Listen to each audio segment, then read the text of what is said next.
Saudara-saudari terkasih dalam Kristus, hari ini Senin 28 Februari 2022 dalam pekan biasa ke-8 tahun C. Bacaan dibawakan oleh Erika Adnil, Mazmur dilantunkan oleh Josephine Joyce, dan renungan ditulis oleh Bernadette Esther. Selamat menekuni Sabda Allah.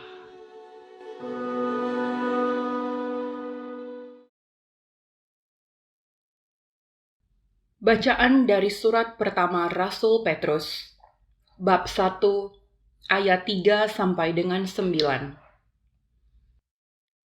Saudara-saudara, terpujilah Allah dan Bapa Tuhan kita Yesus Kristus. Berkat rahmat-Nya yang besar, kita telah dilahirkan kembali oleh kebangkitan Yesus Kristus dari antara orang mati. Kita lahir untuk hidup penuh harapan dan untuk memperoleh warisan yang tak dapat binasa, yang tak dapat cemar, dan tak dapat layu, yang tersimpan di surga bagi kalian. Kuasa Allah telah memelihara kalian, karena iman sementara kalian menantikan keselamatan yang telah tersedia, yang akan dinyatakan pada zaman akhir. Bergembiralah akan hal itu, sekalipun sekarang ini kalian harus berduka cita sejenak oleh berbagai-bagai pencobaan. Semuanya itu dimaksudkan untuk membuktikan kemurnian iman kalian yang jauh lebih tinggi nilainya daripada emas yang fana, yang diuji kemurniannya dengan api, sehingga kalian memperoleh puji-pujian, kemuliaan, dan kehormatan pada hari Yesus Kristus menyatakan dirinya. Sekalipun kalian belum pernah melihat Dia, namun kalian mengasihinya. Kalian percaya kepada Dia, sekalipun kalian sekarang tidak melihatnya.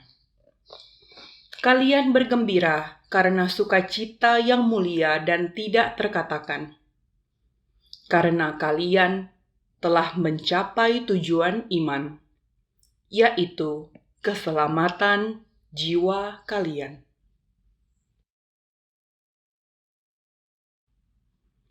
Demikianlah sabda Tuhan.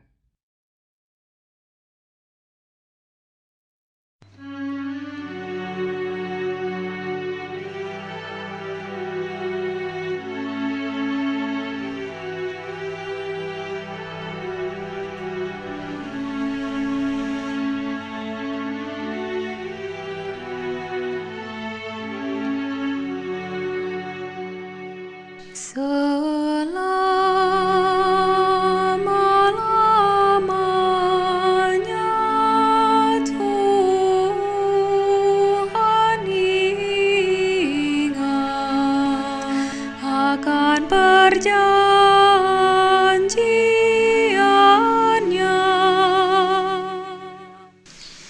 Aku bersyukur kepada Tuhan dengan segenap hati. Dalam lingkungan orang-orang benar dan dalam jemaat, besarlah perbuatan-perbuatan Tuhan, layak diselidiki oleh semua orang yang menyukainya.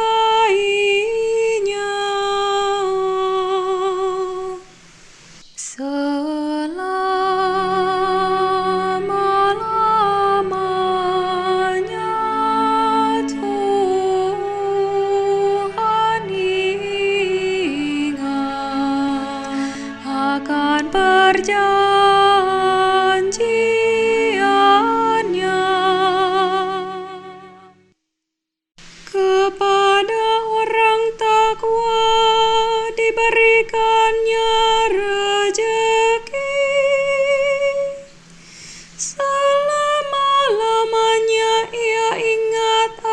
perjanjiannya. Kekuatan perbuatannya Ia tunjukkan kepada umatnya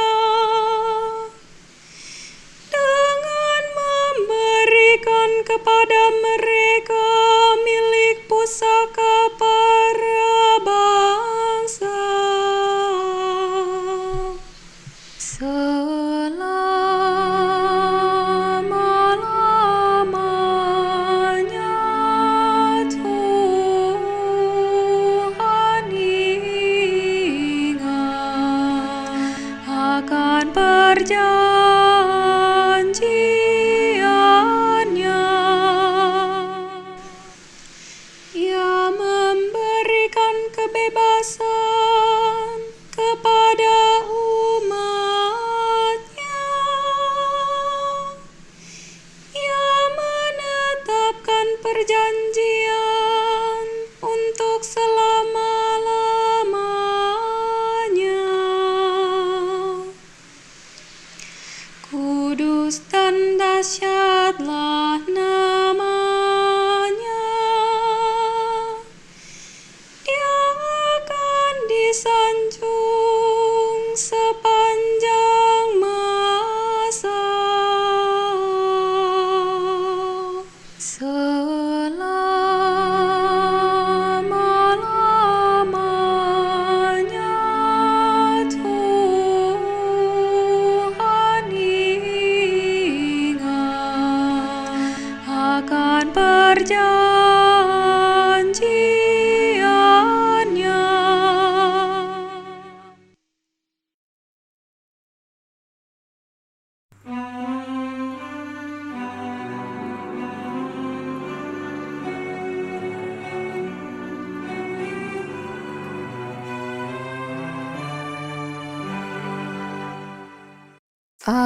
Alleluia, alleluia, alleluia, alleluia. Yesus Kristus telah menjadi miskin, sekalipun Ia kaya, supaya kalian menjadi kaya berkat kemiskinannya. Alleluia, alleluia, alleluia, alleluia.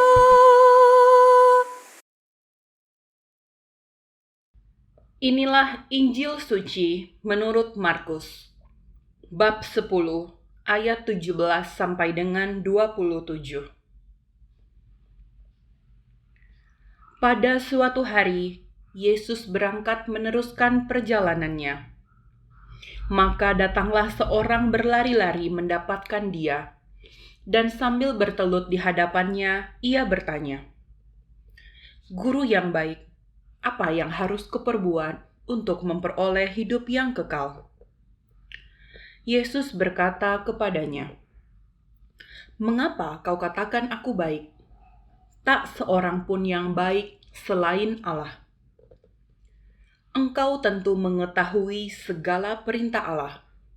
Jangan membunuh, jangan berzina, jangan mencuri, jangan mengucapkan saksi dusta, dan jangan mengurangi hak orang. Hormatilah ayahmu dan ibumu." Kata orang itu kepada Yesus, "Guru, semuanya itu telah kuturuti sejak masa mudaku." Tetapi Yesus memandang dia dan menaruh kasih kepadanya, lalu berkata kepadanya, "Hanya satu lagi kekuranganmu. Pergilah, jualah apa yang kau miliki, dan berikanlah itu kepada orang-orang miskin. Maka engkau akan memperoleh harta di surga. Kemudian datanglah kemari dan ikutilah aku." mendengar perkataan Yesus, orang itu menjadi kecewa, lalu pergi dengan sedih, sebab banyaklah hartanya. Lalu Yesus memandang murid-murid di sekelilingnya dan berkata kepada mereka, "Alangkah sukarnya orang yang beruang masuk ke dalam kerajaan Allah." Murid-murid tercengang mendengar perkataannya itu. Tetapi Yesus menyambung lagi, "Anak-anakku, alangkah sukarnya masuk ke dalam kerajaan Allah. Lebih mudah seekor unta melewati lubang jarum daripada seorang kaya masuk ke dalam kerajaan Allah." Para murid semakin gempar dan berkata seorang kepada yang lain, "Jika demikian, siapakah yang dapat diselamatkan?" Yesus memandang mereka dan berkata, "Bagi manusia hal itu tidak mungkin, tetapi bukan demikian bagi Allah.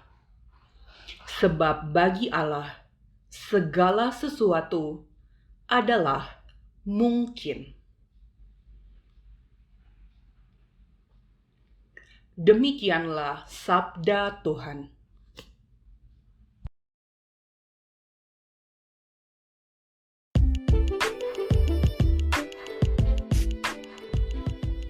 Seberapa bebas saya mengikuti Yesus. Renungan dibawakan oleh Bernadette Esther.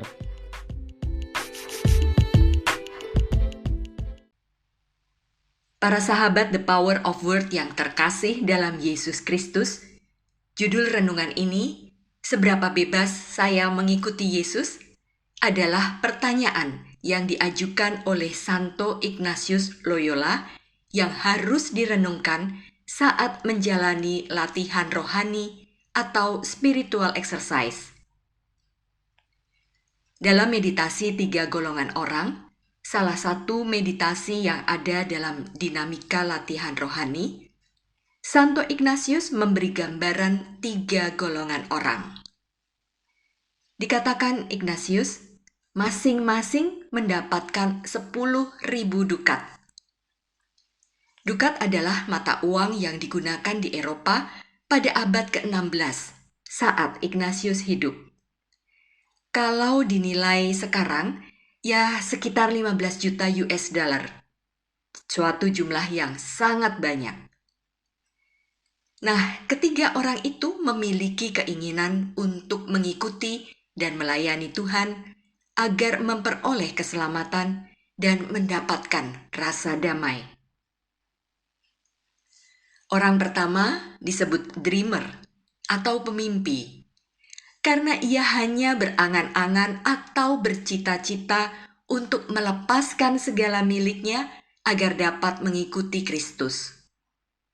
Tetapi, bahkan sampai akhir hayatnya, ia tidak melakukannya. Orang kedua adalah kompromis. Ia berusaha mengikuti Kristus dengan caranya sendiri, yakni dengan melakukan hal-hal yang baik, berderma, berdoa setiap hari, tetapi tetap tidak mau melepaskan diri dari apa yang dimilikinya. Lalu yang ketiga adalah tipe doer. Orang yang berkeinginan kuat untuk bisa menjadi lebih baik dalam mengabdi kepada Allah, sehingga menyerahkan segala miliknya kepada Tuhan. Jika Tuhan ingin ia melepaskan segala miliknya, maka ia akan melepaskannya.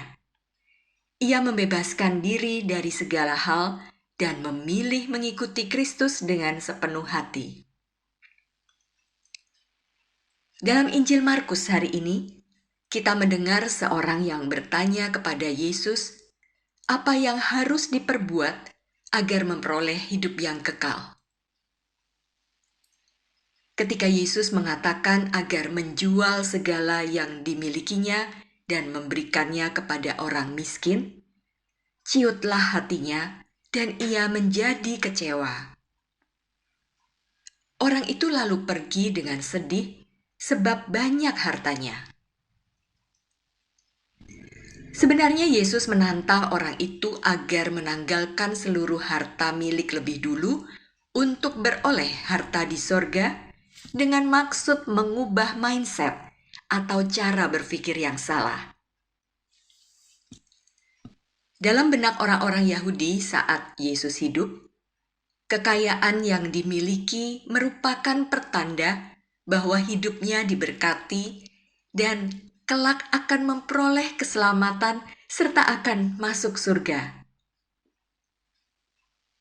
Tentu saja pemikiran yang demikian juga masih hinggap pada pikiran orang-orang pada zaman ini.